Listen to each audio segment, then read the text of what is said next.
അപ്പോൾ നമുക്കിനി ഓണസദ്യ കഴിക്കാനായിട്ട് പോയാലോ? അപ്പോൾ ഇതാണ് കേട്ടോ നമ്മുടെ കുഞ്ഞു സ്കൂള്. ഞാനിതിനു മുമ്പ് സ്കൂളിനെ കുറിച്ച് പറഞ്ഞിട്ടൊക്കെ ഉണ്ടായിരുന്നു.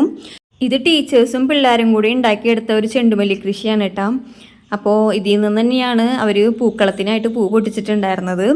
പൂക്കൾ അവർ നല്ല ഭംഗിയായിട്ട് ഇട്ടിട്ടുണ്ട് കേട്ടോ. പൂക്കൾ ഇടുന്ന സമയത്ത് ഞാൻ അവിടെ ഉണ്ടായിരുന്നില്ല, അപ്പോൾ അതുകൊണ്ട് ആരൊക്കെയാണ് ഇട്ടിട്ടുള്ളതെന്ന് എനിക്കറിയില്ല കേട്ടോ. പിന്നെ അതാ നമ്മളുടെ മലയാളി മങ്ങന്മാരൊക്കെ ഇവിടെ നല്ല അടിപൊളിയായിട്ട് ഒരുങ്ങി റെഡി ആയിട്ട് വന്നിട്ടുണ്ട്. അപ്പോൾ ഇവരുടെ ചെറിയൊരു ഫാഷൻ ഷോ ഉണ്ടായിരുന്നു. അപ്പോൾ അതിന് വേണ്ടിയിട്ടാണ് കേട്ടോ അവർ ഇത്ര നല്ല ഭംഗിയായിട്ട് ഒരുങ്ങി വന്നിട്ടുള്ളത്. ഓരോ കുട്ടികളെ കാണാൻ എന്ത് രസമാണല്ലേ. ശരിക്കും ഒരു മലയാളി മങ്കന്മാരെ പോലെ തന്നെ ഉണ്ടായിരുന്നു. അപ്പോൾ അവരും നല്ല രീതിക്ക് അവരെ കൊണ്ട് പറ്റുന്നത് പോലെ അവർ പെർഫോം ചെയ്തിട്ടുണ്ട് കേട്ടോ. പുലിക്കളി ആയാലും ഒക്കെ അടിപൊളിയായിരുന്നു.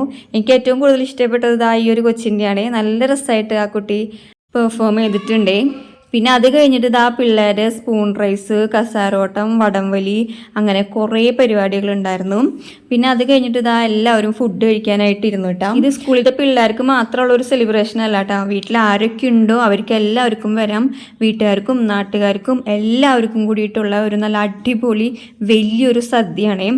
ഇത് ടീച്ചേഴ്സിൻ്റെയും PTA-ക്കാരുടെയും കമ്മിറ്റിക്കാരുടെയും എല്ലാവരുടെ സഹകരണത്തോട് കൂടിയിട്ട് നടത്തുന്ന ഒരു പരിപാടിയാണ്. PTA-ക്കാരെ ഞാൻ എടുത്തു പറയുന്നുണ്ട് കേട്ടോ, കാരണം അവരുടെ ഒരു ടീം വർക്ക് നമുക്ക് ഇതിൽ കാണാനായിട്ട് പറ്റുന്നുണ്ട്. പിന്നെ ആമി അവരുടെ കൂട്ടുകാരായ ആദമും സമാനായിട്ട് ഫുഡ് കഴിക്കാനായിട്ട് ഇരുന്നിട്ടാ. ഇവരാണെന്ന് തോന്നുന്നുണ്ട് അവരുടെ ബെസ്റ്റ് ഫ്രണ്ട്സ്. ഈസാടെ ഫുഡിങ് നേരത്തെ കഴിഞ്ഞ് അവൻ അവിടെ കളിക്കാനായിട്ട് ഇരുന്നിട്ടുണ്ട് കേട്ടോ.